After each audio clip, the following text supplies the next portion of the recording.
Thank you. My name is Gordon Kofi, a Ghanaian teacher who has taught for 19 years as a mathematics teacher. I had my certificate A from the University of Cape Coast in the year 2005 and had my diploma in basic education and Bachelor of Education Mathematics in the year 2010 and 2013 respectively, the University of Education Winneba. Currently, I'm teaching mathematics in one of the public schools in Ghana. I'm someone who is sociable, flexible, and then I make good personal relationship with my students, my co-teachers, and parents as well. My hobbies, I like playing volleyball and soccer. I also like playing indoor games like educational games on the computer and then solving puzzles.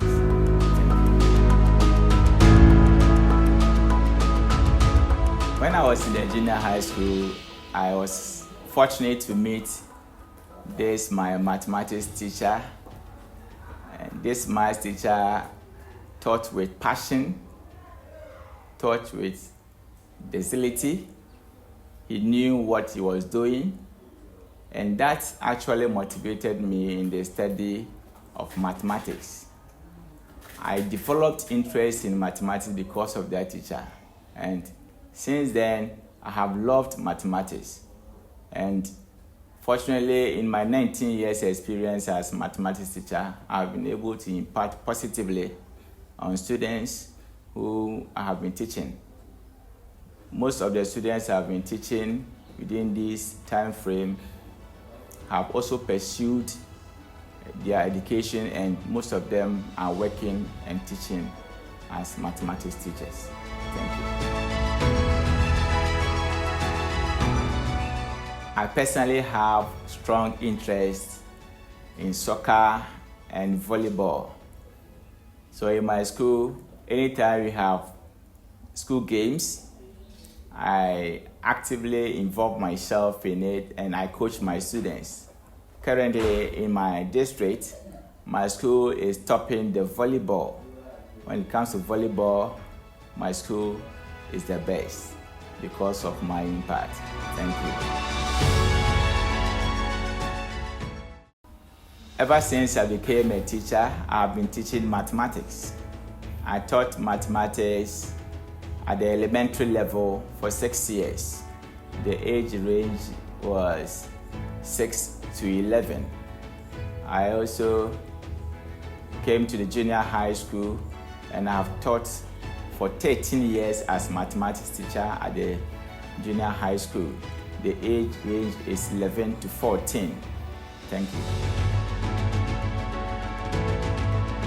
Every good teacher has at heart the feedback he gets from the students.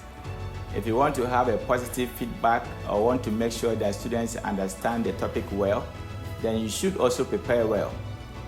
Before I come to class, I make my advanced preparation by way of considering the level of my students. I take into consideration the topic and the subtopic I'm going to teach, and these things will help me to prepare well. What I put into the lesson: one, the time and duration. I consider the time I'm going to teach, the number of minutes I have at my disposal. I consider the topic I'm going to teach and the subtopic. Then I consider the learning objectives, what the students must achieve by the end of the lesson. I also consider the relevant previous knowledge, what the students have in mind, and that is going to help me to build on to get what is supposed to be introduced. I also take into consideration the learning activities, the activities that the students will be taking through, so that it will help me to produce what they are supposed to get. I also take into consideration the teaching and learning materials that the students need to play with in the course of the learning. I also consider the core points, that is what they are supposed to take home after the lesson. Then I think about the assessment or the evaluation. and that will help me to get the feedback. Thank you. As a mathematics teacher, I use a variety of methods in my teaching, but the most effective ones that I've been using are: one, the activity method or the hands-on method. Over here, I provide a number of materials for my students to work with in the course of their activities. They play with these activities whilst I'm teaching or guiding them, and they learn a lot of concepts when they are playing with such materials, and they learn this through unconscious means because they know that they are playing. And by the time they realize they have learned something. So I quite remember last week I was teaching probability, and I went to class with Ludo and Die. The students were playing Ludo, and then it helped them to ascertain the fact that on the die we have 6 faces, and the probability of the number 3 appearing is 1 out of 6. So even though they were playing the games, they were learning the concept. So I normally use the activity method or the hands-on method. Another one that I normally use is the collaborative method of teaching. Over here, I put my learners into groups. I consider the fact that some students are low achievers or they are slow learners, and others are also fast learners. So I consider these and put them into groups and mix them up so that the slow learners will pick ideas from the high learners or fast learners to help them. Whilst they are doing this group work, I will be going around to check what they are doing and will be guiding them. Thank you. When someone enters my class, just as I already said, even though I've been using a variety of methods in teaching, it is likely that the person will come and see the children put into groups, because I've been using group teaching a lot, and then they are discussing ideas, they are sharing ideas, and I'm going around. It is also likely that the person will also come and see the children involved in activities, they are playing with materials. Thank you. As a teacher, if you teach without evaluating your learners, then you have done nothing. Feedback is very important in teaching. So I use 2 main forms of assessment. I use the formative assessment and then the summative assessment. The formative assessment is where in the course of teaching, I give them exercises to do. I find out whether they have really gotten the concepts that I'm introducing. Then I also ask them oral questions and they also give answers. That is in the course of the teaching. I also use the summative. Summative assessment is where I give them terminal examination, that is the end of semester exam. Sometimes I use project work to find out whether they have the concept. Thank you. This 21st century, if you are a professional teacher and you say you are not using technology, then you are far behind. You have to use technology. So I use technology a lot in my teaching. And this is how I incorporate technology in my teaching. I use the laptop, I use projectors in teaching. I show to the students audio-visual materials. When they see what I have displayed on the screen, it helps them to understand, because some students learn by seeing. So when they see, they get the concept. I also use educational games. I let them use computers and other materials to play. And by so doing, they learn out of that. The smart board.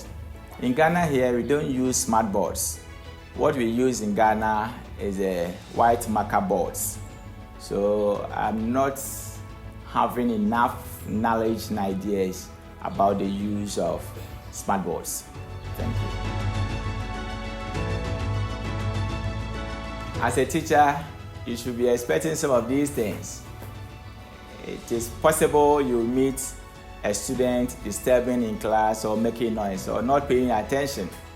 Sometimes it is due to a number of factors. It is possible the method the teacher is using is not interesting, or the method is not a method that is catchy. So you check all those things.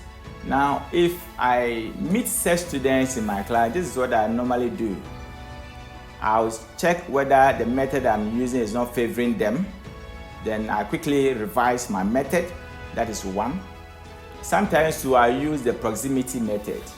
This is where I'll go close to the child, and then my presence alone will deter him from misbehaving or making noise. Sometimes too, if all avenues fail, I'll write a note on a piece of paper. I'll put it on the table. When he sees this note, he'll stop whatever he's doing and be alert. Apart from using the proximity method, I also give such students extra tasks. When you give the student extra task and he knows that there's a task ahead of him, you don't have this chance of misbehaving or making noise. You go by what he has been given, will do this, and by so doing, you are bringing his attention to the lesson. Thank you. Thank you very much. I remember in my first year of teaching, I was teaching geometry, and specifically I was teaching area of plane shapes. I was teaching the area of square and rectangles. I was using the lecture method. After the lesson, I realized that about 90% of the students were not getting it. They were not getting the questions right. So I decided to contract a carpenter. The carpenter built squares and rectangles for me with woods.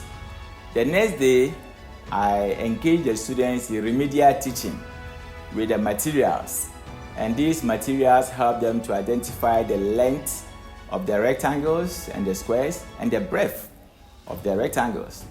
And by identifying these sides, they were guided to multiply the length by the breadth of the rectangle to find the area, and then the length by the length to find the area. And it will interest you to know that at the end of the lesson, almost everybody in the class scored, and we had a positive feedback. Thank you.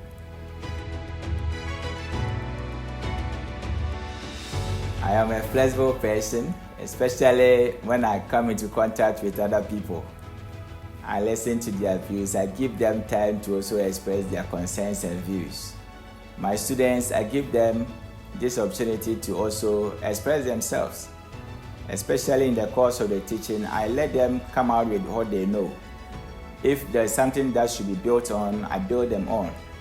If there's something that should be corrected, I do that. So I've been using the brainstorming methods apart from the methods that I've been using. And that's what I also do.